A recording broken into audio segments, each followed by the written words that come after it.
Igitondo ciza mwe mwese mudukurikira bakunzi ba Kayangana TV aho muherereye mwese turabasuje reka twifuriza ibihe byiza mwe mwese mudukurikira umunsi kundi.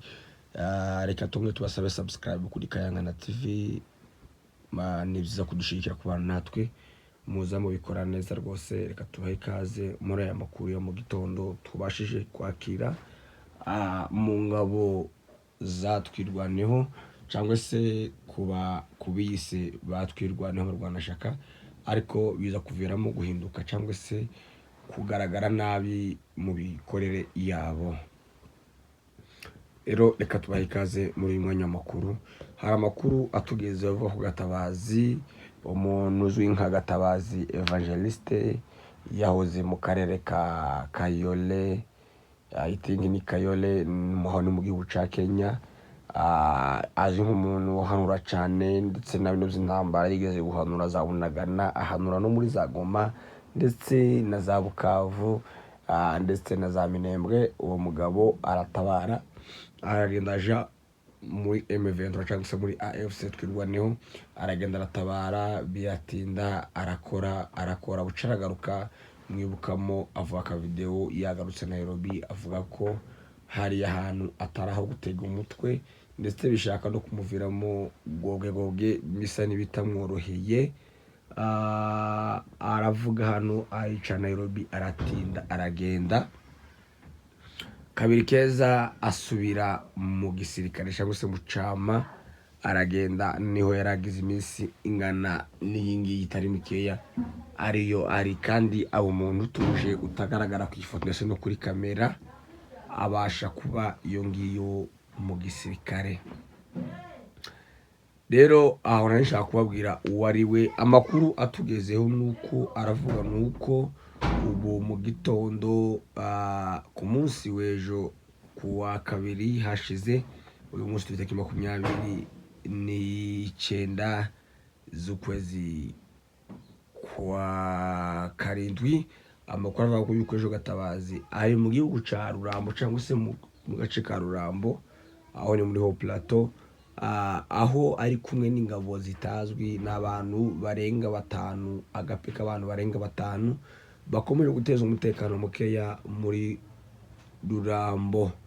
Abaturage bakomeje kwikanga, akomeza gutambuka mugabo ntacarakorera abaturage, nta n'ijambo arabasha kuvuga. Ariko Gatabazi arakwekwaho yuko yoba yarahawe amafaranga na leta y'u Burundi cyangwa se na leta ya Kongo, ko nimwe barakorana mu buryo bwo gushaka gukorana guteza umutekano mukeya muri twirwaneho cyangwa se mu baturage bayobowe na twirwaneho. Uko niko Gatabazi ejo yagaragaye muri Gitembe ndetse ashaka no kwambuka za Gitoga. Aho ngaho muri Gitembe aho ni wekeza Marungu, aho ni kirani mu nce za Gahororo, aho ni hagati ya Bibangwa na za Marungu, aho ni mu Gitembe. Niho yagaragaye ku munsi w'ejo ari kumwe n'izo ngabo zitazwi. Urumva kera yiyongoye ku Barwanashaka. Ico ni ikindi cyama ciwe afite kitaraje hanze, ariko kandi amakuru akavuga ko ashobora kuba yerwa tumwa n'u Burundi iyo barahawe amafaranga. Mu by'ukuri ni ibintu bitangaje, nk'umuntu wageze hariya kuri tele abona ibikorwa, abona ukuntu abavyeyi barimo barapfa, ariko akaba nagiye guhemurwa n'ifaranga, kimwe n'ibindi bihahiranda muri ko mubona hanze hirya no hino. Ayo niyo Gatabazi ubu ngubu dufite yiwe arimo arakora. Amakuru mu by'ukuri adashimishije amatwi, amakuru mu by'ukuri atameze neza. Gatabazi yaje guhinduka, nubwo tutari tuzi mu mutima wica icyari kimujanye, ariko kandi mu bikorwa yakoraga ndetse no mu gihe umugabo yavanywe n'Imana yamubwiye ko amahoro azaba, umuzungu azavugira za Bukavu ndetse ati za Goma hazafatwa, ndetse ndibaza mu buryo yabivuzemo ni nako zabashije kugenda, habashije gufata nk'uko yabivuze. Ndetse avuga ko Minembwe nayo ihazomera neza, ndetse mu bigaragara mugabo ubu habaye neza. Ntabwo tubikesha Gatabazi, ariko kandi ari mu bantu bagiye babivugaho mbere y'igihe.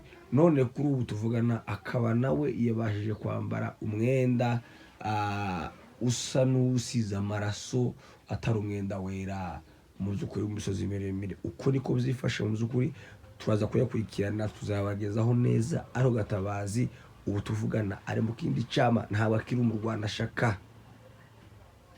Turanamwamagana, ibi turabyamagana, twirwana ntibashe gukontorora, imenye Gatabazi ibyo arimo. Hari uwavuze ko yamushatse kuri telefone ntibaza kumufatisha, ariko araza kumenyekana neza icamba arimo arakorera icarico, kubera ko ntabwo umuntu yitandukanye na Twirwaneho cyangwa se AFC kugira ngo aje gukorera ikindi cama. Ni mu gihe yahaye amafaranga kugira ngo abashe gutoteza ubwoko bungana gutyo. Ari mu karere ka Rurambo, niho ari kugeza aya masaha. Nguko bizifasha bya Gatabazi, ntabwo biza kumworohera.